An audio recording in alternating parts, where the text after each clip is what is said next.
دنیا کو سچا ہونے کی دلیل مت دو، بس یہی سوچ رکھو کہ اللہ سب جانتا ہے۔ اپنے رب پر بھروسہ رکھو، وہ تمہاری من پسند چیز تم تک لائے گا مقررہ وقت پر، اور تم حیران رہ جاؤ گے انشاءاللہ۔ وہ جگہ چھوڑ دو جہاں تمہارے احساس اور تمہارے الفاظ کی قدر نہ ہو، پھر چاہے وہ کسی کا گھر ہو یا کسی کا دل۔ 9 ماہ پیٹ میں رکھا، 3 سال ہاتھ میں، عمر بھر دل میں رکھا۔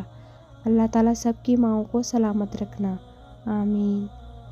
لڑکیاں گھر سے بھاگنے کے بعد بیان دیتی ہیں کہ ہم گھر سے کوئی قیمتی چیز لے کر نہیں بھاگی، تو کیا ماں باپ کی عزت کی کوئی قیمت نہیں؟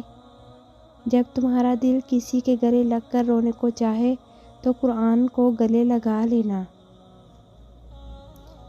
باپ اولاد کے لیے وہاں تک ہاتھ پھیلا دیتا ہے جہاں وہ پاؤں رکھنا بھی پسند نہیں کرتا۔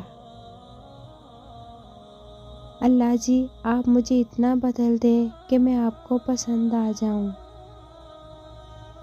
کسی بابا کی شہزادی کو اتنا نہ رلاؤ کہ وہ نماز پڑھتے پڑھتے اللہ کے سامنے تمہیں یاد کر کے روتی رہے۔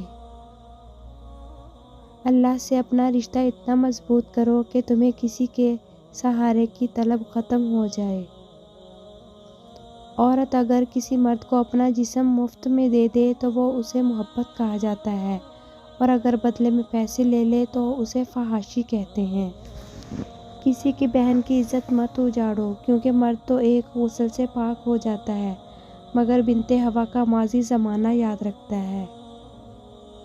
ہم ایسے معاشرے سے ہیں کہ اگر عورت اپنے شوہر کا دل جیت لے تو اس پر پہلا الزام جادو کا لگتا ہے۔ عورت کے جنازے میں گھر کے افراد کہتے ہیں میت کا منہ ڈھانپ دیں، غیر محرم نہ دیکھے۔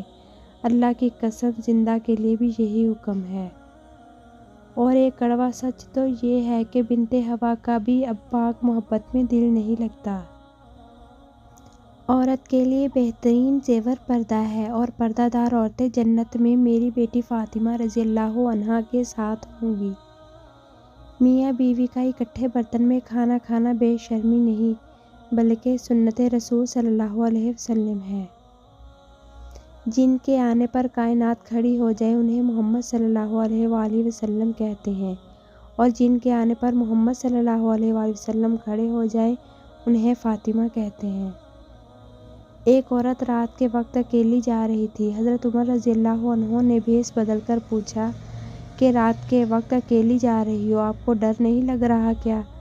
عورت کہنے لگی، یا تو عمر رضی اللہ عنہ کا انتقال ہو گیا ہے یا آپ خود ہو، ورنہ عمر رضی اللہ عنہ کے ہوتے ہوئے کسی میں اتنی جرأت نہیں کہ وہ راہ چلتی عورت سے یہ سوال کر سکے۔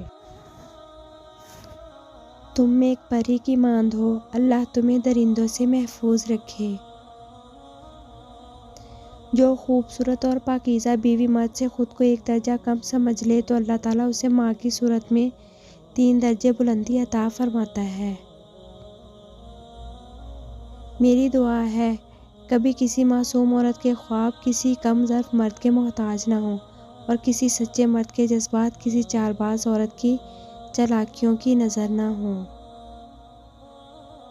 حضرت خدیجہ رضی اللہ عنہا پہلی عورت تھی جنہوں نے نکاح کا پیغام نبی کو بھیجا۔ یوں اللہ پاک نے ان کے ذریعے لڑکی کو خود اپنا خاوند پسند کرنے کی آزادی دی ہے۔ چھوٹی عمر میں نکاح کرنے سے معاشرتی بے حیائی کو روکا جاتا ہے۔